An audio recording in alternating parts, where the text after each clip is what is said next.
व्यक्ति मुस्कुराया और अचंभित होते हुए बोला, ओह, याद आया, तुम वही भिखारी हो जिसे मैंने एक बार भीख देने से मना कर दिया था और दूसरी बार मैंने तुमसे कुछ फूल खरीदे थे।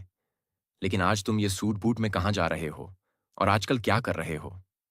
तब पहला व्यक्ति बोला, हाँ, मैं वही भिखारी हूं, लेकिन आज मैं फूलों का एक बहुत बड़ा व्यापारी हूं और इसी व्यापार के काम से ही दूसरे शहर जा रहा हूं।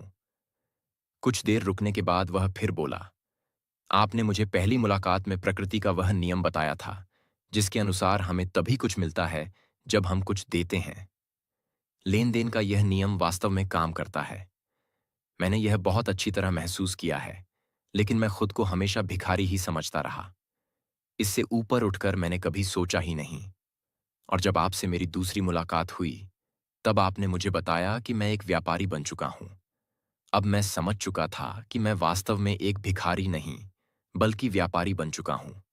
मैंने समझ लिया था कि लोग मुझे इतनी भीख क्यों दे रहे हैं, क्योंकि वह मुझे भीख नहीं दे रहे थे, बल्कि उन फूलों का मूल्य चुका रहे थे। सभी लोग मेरे फूल खरीद रहे थे, क्योंकि इससे सस्ते फूल उन्हें कहाँ मिलते। मैं लोगों की नज़रों में एक छोटा व्यापारी था, लेकिन मैं अपनी नज़रों में एक भिखारी ही था। आपके बताने पर मुझे समझ आ गया कि मैं एक छोटा व्यापारी हूं। मैंने ट्रेन में फूल बांटने से जो पैसे इकट्ठे किए थे, उनसे बहुत से फूल खरीदे और फूलों का व्यापारी बन गया। यहाँ के लोगों को फूल बहुत पसंद है और उनकी इसी पसंद ने मुझे आज फूलों का बहुत बड़ा व्यापारी बना दिया। दोनों व्यापारी अब खुश थे और स्टेशन आने पर साथ उतरे और अपने अपने व्यापार की बात करते हुए आगे बढ़ गए। दोस्तों, इस कहानी से हमें बहुत कुछ सीखने को मिलता है। कहानी में लंबा व्यापारी गिव एंड टेक के नियम को बहुत अच्छी तरह जानता था।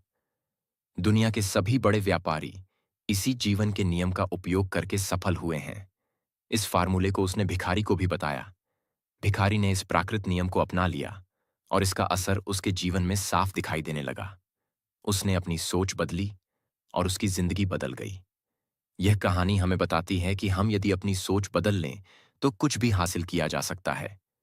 यदि हम खुद को छोटा समझते रहेंगे तो हम हमेशा छोटे ही बने रहेंगे।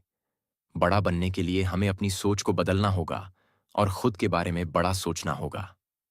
कहानी का सार यह है कि सफलता आपकी सोच में छुपी होती है।